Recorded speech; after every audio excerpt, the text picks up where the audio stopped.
আসসালামু আলাইকুম lovely audience, আশা করি আপনারা ভালো আছেন।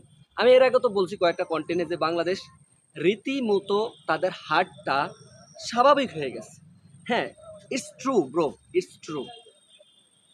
যেইখানটায় ক্রুশাল মুমেন্টে, যেখানটা বাংলাদেশ 90% উইনিং পার্সেন্টেজ 90%, যেখানটা একবার সুইটেবল, যেটা জেতার কথা, জেতার একেবারে ধার প্রান্তে, উইকেট অবশ্যই সেই দিনে বিলিয়ে দেয়নি আর্লি। সেইখানটায় বাংলাদেশ ধরে ধরে ধরে ধরে খেলাটা আনছে। যাই হোক, যেমনি হোক, সেখানটায় জাকির আলী অনেক, শামীম পাটোয়ারি, সেখানটায় তানজিদ তামিম যতই ভালো খেলুক না কেন, তার ফিনিশিং রোলটাও ঠিক হইল না। আর যাদেরকে বারে বারে রীতিমতো সাপোর্ট দেয় এবং রীতিমতো চান্স দেয়, তারা কিন্তু দেশের শত্রু, বাংলাদেশের শত্রু, ক্রিকেটের শত্রু। তারা সিন্ডিকেট করে। সালাউদ্দিন, ওসার সালাউদ্দিন বারে বারে যাকে ডিজার্ভ করে না জাকির আলী, তাকে ইনক্লুড করে। সেইখানটা আপনারা প্রশ্ন রাখলাম আপনাদের কাছে, বলাররা কি করবে ভাই? 200 রান, 200+ রান করতে পারতো সেই দিনে, কিন্তু বলাররা রানগুলো চাপিয়ে দিয়েছে। বলাররা কি করবে ভাই? তোদের জন্য লিভার দিবে, চোখ দিবে, তোদের জন্য বডি দিয়ে দিবে। বলাররা কি করবে ভাই? তোদের তোদের ক্রিকেটটা এরকমটা হয়ে গেছে, তোদের কাছে মনের ভাগে তোদেরকে এমন খাইছে, তোরা কিছুই জানোস না ক্রিকেটের। আজকে আমাদের বাংলাদেশ হয়তো সমতায় ফিরতো, হ্যাঁ ডিজার্ভ করতো, ফেরার কথাই ছিল, কিন্তু শেষ পর্যন্ত ফেরা হলো না।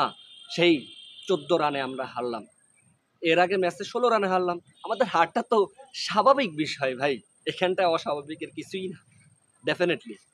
তো এখন নতুন করে জানান দেন ক্রিকেট ফ্যান বেস এখন কিন্তু ক্ষিপ্ত, এবং কি তোদের মানে কি করবে সেটা ইন ফিউচার তোরা টের পাবে আস্তে আস্তে করে।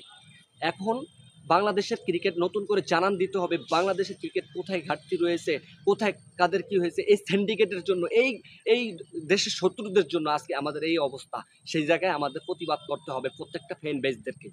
ডেফিনেটলি ফ্যান বেসদেরকে আমি এটাই অনুরোধ করবো, আপনারা অবশ্যই মাঠে ঝাঁপিয়ে পড়বেন, এই ধরনের সিন্ডিকেট বাজিদেরকে, সিন্ডিকেট ভুয়াদেরকে দূর করেন। তাহলে Bangladesh clear, neat and clean খেলবে। সিলেকশন প্যানেলে আর কোনো ঝামেলা হবে না। আমাদের এখন দরকার মাশরাফিকে, এখন তাকে বিসিবিতে অবশ্যই দরকার, তাহলে কিন্তু ড্রেসিং রুম থেকে সব কিছু থাকবে। এর আগে ক্যাপ্টেন লিটন, শামীম পাটোয়ারি নিয়ে যে একটা কথা বলছে যে সবসময় ব্যাটিংয়ে এনজয় করাটা ঠিক হবে না, নিজের দায়িত্ববদ্ধ হয়ে খেলতে হবে। তাহলে আপনি কি করছেন? আপনিও তো সেই ক্রুশাল মোমেন্টও আপনি সেই মোমেন্টাম চেঞ্জ করে ফেলছেন। আপনার কি বলছেন? আপনি নিজেকে নিজে ঠিক করেন, সবার সামনে আপনি পাবলিকলি এটাও বলছেন। এটা কিন্তু মানানসই না। তো এখন আমরা চাই সাব্বির রহমান, আকবর আলী, দেন ইয়াসর আলী চৌধুরী, তাদেরকে চান্স দেন। তারা এখন প্রস্তুত, প্রিপেয়ার। তাদেরকে চান্স দেন, ওদেরকে আউট করেন। আর আপনারা বিশ্বকাপ খেলবেন, বিশ্বকাপ চুরি করে আনতে পারবেন না। আপনারা চুরি করে আনার সেই যোগ্যতা নেই আপনাদের।